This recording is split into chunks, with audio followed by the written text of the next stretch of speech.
You're going to turn your oven up to high. And you're going to get yourself a nice little skillet, empty, place it onto it. Get some Wesson oil or any other kind of oil or lard or anything you want to cook it in.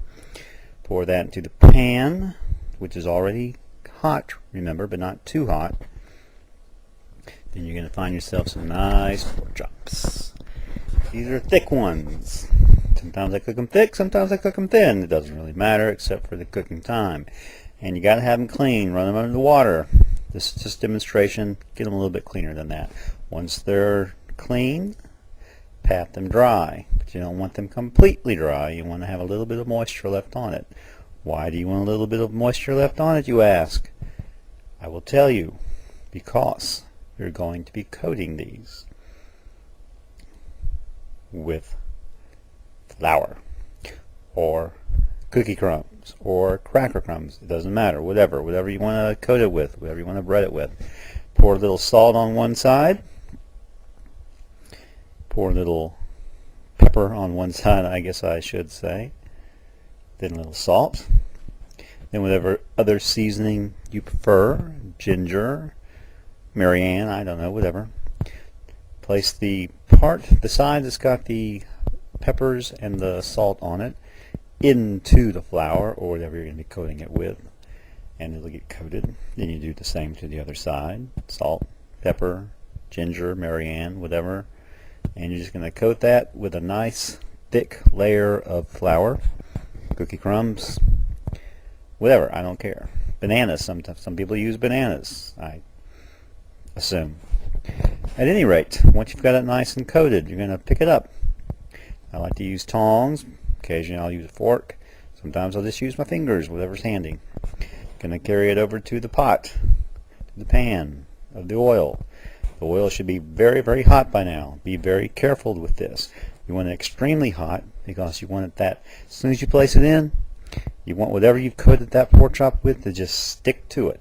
Otherwise it's going to stick to the bottom of the pan. And you don't want it to stick to the bottom of the pan because that's not good, you know, like the other show says.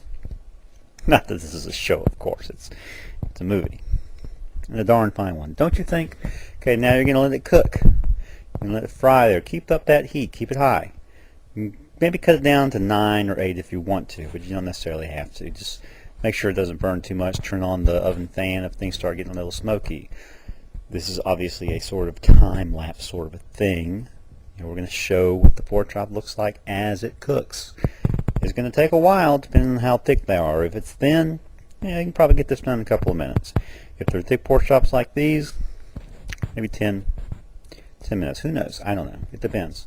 Depends on how much you want to get it in there. You know, don't eat it raw. You don't want to eat raw meat, not raw pork chops anyway.